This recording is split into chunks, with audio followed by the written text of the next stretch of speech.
3 days before my wedding, my father called and said 6 words that changed everything. "We're not coming to your wedding."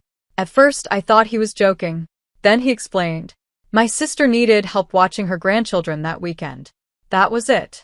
After a year of planning, thousands of dollars spent, and countless promises that they'd be there, my parents chose babysitting over their daughter's wedding.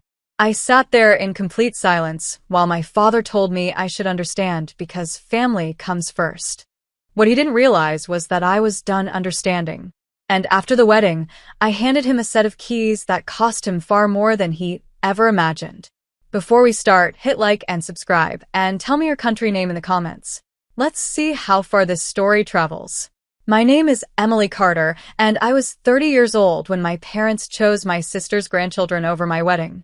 Looking back, I wish I could say I was surprised. The truth is, I wasn't. For as long as I could remember, my older sister, Melissa, had been the center of my parents' world. When Melissa got a B in school, it became a family discussion. When I graduated near the top of my class, Mom smiled, said, "That's nice, honey," and immediately asked Melissa how her day was going. I spent years telling myself I was imagining it. Years convincing myself that parents couldn't possibly have favorites. Then Melissa had children. 3 of them. And suddenly, whatever little attention I used to get disappeared completely. Every holiday revolved around the grandkids. Every weekend revolved around the grandkids. Every family conversation revolved around the grandkids. If one of them sneezed, my parents acted like it was breaking news. Meanwhile, my own milestones barely registered. Still, I kept trying, because they were my parents, and deep down, I wanted them to choose me just once. Then I got engaged. When Ethan proposed during a weekend trip to Charleston, I cried so hard that strangers nearby started clapping. For the first time in years, I felt like something wonderful belonged entirely to me. When I called my parents, they sounded genuinely excited. My mother even cried. My father promised he wouldn't miss the wedding for anything. Those words stayed with me. For months, they repeated the same promise. "We'll be there. No matter what." Nothing is more important. Every time wedding planning became stressful, I reminded myself of those words. My parents would be there. Finally, the big day arrived. The venue looked exactly the way I'd dreamed. White roses, soft lights, friends and relatives filling the seats. Everything felt perfect, at least until 45 minutes before the ceremony. I was sitting in the bridal suite when my phone rang. "Melissa." I almost ignored it. Almost. Instead, I answered. "Hey," I said. She laughed. Not a happy laugh. The kind that immediately made my stomach tighten. "Don't wait for Mom and Dad." For a moment, I didn't understand. "What?" "They aren't coming." I stood up so fast my chair nearly tipped over. "What are you talking about?" "My youngest isn't feeling well." Her voice sounded completely casual. "Mom and Dad are staying here to help." I stared at the wall, certain I had heard her wrong. "My wedding starts in less than an hour." "I know. You can't be serious." She sighed dramatically. "Emily, their grandparents. The kids need them." I felt tears building behind my eyes. "Melissa, this is my wedding. And they're your niece and nephews." The silence stretched between us. Then she delivered the sentence I would never forget. "3 grandkids matter more than one bride." I couldn't believe what I was hearing. "How could you even say that?" Her laugh returned. Cold. Sharp. "You should have learned your place by now." Then she hung up. Just like that. I stood there staring at my phone, unable to move, unable to think, unable to understand how my own family could do this. A few minutes later, Dad texted. "Sorry, sweetheart. Family emergency. We'll celebrate later." That was it. No call. No explanation. No attempt to make it right. Just a text message. 20 words ended 30 years of hoping they would finally choose me. I cried. Not because they missed the wedding, but because a part of me had honestly believed this time would be different. A soft knock interrupted my thoughts. The door opened. Ethan stepped inside. One look at my face told him everything. "They're not coming, are they?" he asked quietly. I shook my head. For a moment, neither of us spoke. Then he took both of my hands. Emily.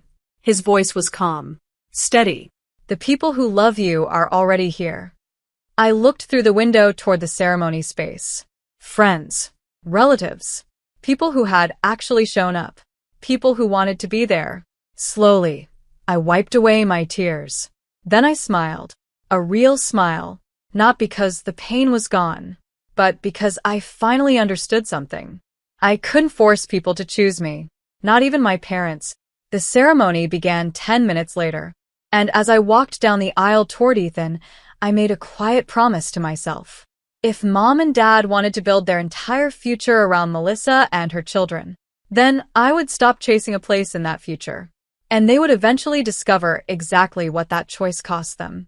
The weeks after my wedding were strangely quiet. Not because my parents were apologizing. They weren't. Not because Melissa felt guilty. She definitely didn't. The silence came from me. For the first time in my life, I stopped reaching out. No phone calls. No holiday planning. No attempts to earn attention that should have been given freely. I simply stepped back. At first, nobody seemed to notice. Mom's social media remained filled with photos of the grandkids. Dad spent every weekend helping Melissa with home projects. Family group chats revolved around soccer games, school plays, and birthday parties. My absence barely created a ripple. Oddly enough, that realization hurt less than I expected. Maybe because Ethan was right. The people who truly cared had already shown up. So instead of focusing on what I had lost, I focused on what I was building. Ethan and I threw ourselves into work. He expanded his consulting business. I accepted a leadership position at the healthcare company where I'd worked for nearly 8 years. The hours were long. The responsibilities were bigger. But for the first time in a long while, I felt like my life was moving forward instead of waiting for someone else's approval. Then something unexpected happened. A former client approached me with a business opportunity. At first, I almost said no. It sounded risky, complicated, the kind of investment most people avoid. But after weeks of research and careful planning, Ethan and I decided to take the chance. For nearly 2 years, we worked harder than we ever had before. Late nights, weekend meetings, endless problem solving. There were moments when it felt impossible. Moments when failure seemed guaranteed. But slowly things began to work. Then they worked even better. By the end of the second year, the investment had grown into something neither of us expected. For the first time in our lives, we had real financial freedom. Not luxury yacht freedom, not private jet freedom, but enough to stop worrying about every major decision. Enough to dream bigger. One Saturday morning, Ethan and I drove along the lakefront to look at a property. The second I saw it, I fell in love. A beautiful lakeside home. Large windows. A wraparound porch. Views of the water stretching for miles. It wasn't flashy. It wasn't extravagant. It simply felt peaceful. Like a place where new memories could begin. 3 months later, we bought it. I didn't announce it online. I didn't throw a party. I simply moved forward with my life. But news travels quickly in families. Especially when someone suddenly succeeds. Within weeks, my parents started calling more often. Mom wanted updates. Dad wanted photos. Both of them suddenly seemed very interested in what Ethan and I were doing. At first, I thought maybe they genuinely missed me. Then Melissa called. "That lake house looks amazing." I smiled. "It is. We should all spend a weekend there sometime." There it was. The real reason. Not interest. Not reconciliation. Access. The following months made things even clearer.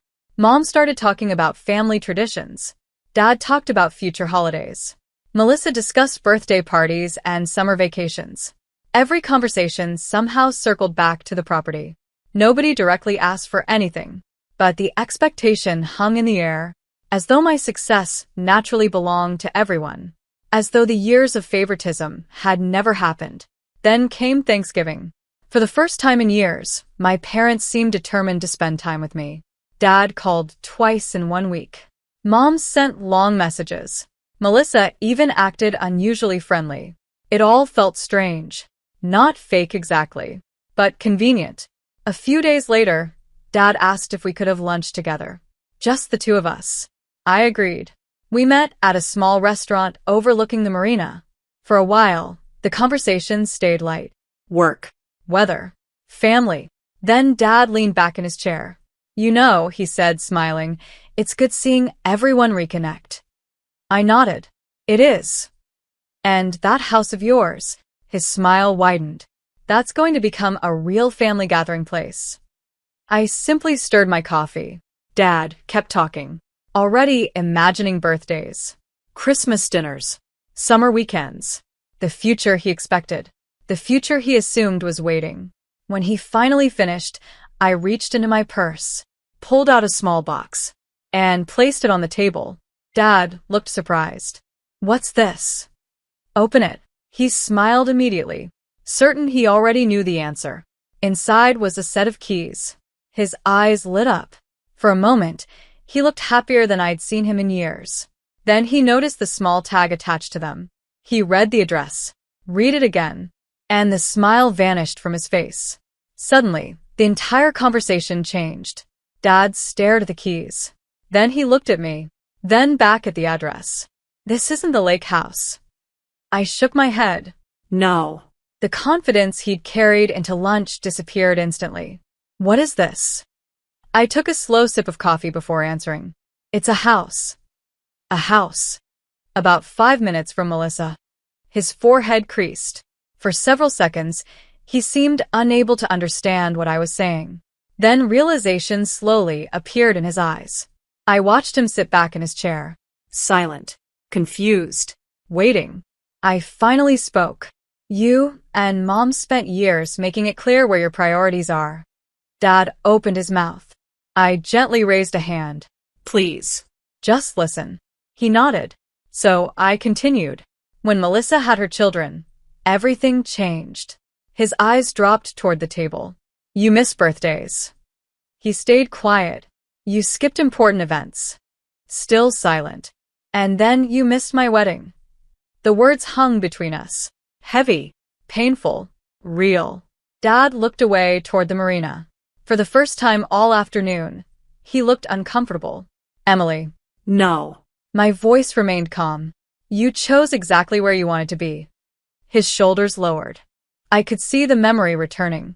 The phone call, the empty seats, the text message, the disappointment I'd carried for years. I know we hurt you, he said quietly. Do you? He looked at me. Actually looked at me. And for the first time in a very long time, I saw regret. Not excuses. Not defensiveness. Regret. I pushed the keys slightly closer. That's why I bought the house. Dad blinked. What do you mean? I mean I wanted to help. His expression became even more confused. Help. You and Mom love being close to the grandkids. I smiled softly. And there's nothing wrong with that. He didn't respond. So now you can be even closer. I pointed at the keys. The house is yours. Dad's eyes widened. What? You can move there. His jaw literally dropped. Move there? It's already paid for. The silence that followed seemed endless. I don't understand. I nodded. I know. Because finally he was experiencing exactly what I had felt. Shock. Disbelief. Confusion. The feeling that everything wasn't going according to expectations. Dad rubbed his forehead. Emily, why would you do this? The answer came easier than I expected. Because I'm done competing. His eyes lifted immediately. I'm done hoping you'll choose me. The words landed harder than anything else I'd said. His face fell. I spent 30 years trying to earn a place in your life. I swallowed.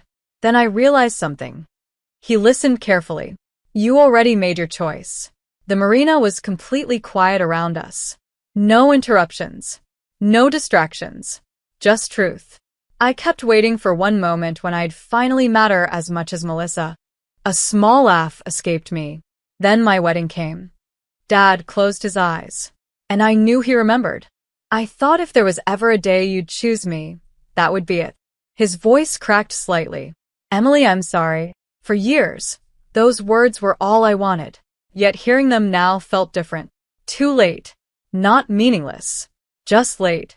I believe you are. He stared at the keys again. What about the lake house? I smiled. What about it? I assumed. I know. That answer said everything. For years, everyone assumed my life existed to support theirs. My time. My effort. My success. My resources. But those assumptions belonged to the old version of me. The version that chased approval. The version that accepted being second place. That woman was gone. A week later, the entire family learned about the house. Melissa was furious. Not because her parents had somewhere to live. Because she realized the lake house wasn't becoming her vacation property. The arguments started almost immediately. The complaints. The guilt trips. The emotional pressure. For once, none of it worked. I simply smiled and repeated the same sentence. You already chose what's most important. Eventually, even Melissa stopped arguing. The months that followed were awkward. Painful at times. But honest. Mom and Dad moved into the house near Melissa. Exactly where they wanted to be. Exactly where they'd always chosen to be. For the first time, I stopped trying to change that. And strangely enough, peace followed. Not revenge. Not victory. Peace. 2 years later, Ethan and I sat on the porch of our lakeside home watching the sunset reflect across the water. My phone buzzed. A message from Dad. A simple photo. Him helping one of the grandchildren ride a bicycle. Underneath it, he wrote, "Thank you." And, "I'm sorry again." I stared at the message for a moment, then smiled. Because the day my parents skipped my wedding, I thought they had taken something from me. But they hadn't. They had given me something far more valuable. The freedom to stop chasing people who never chose me first. And once I finally let go of that chase, I found everything I had been missing all along.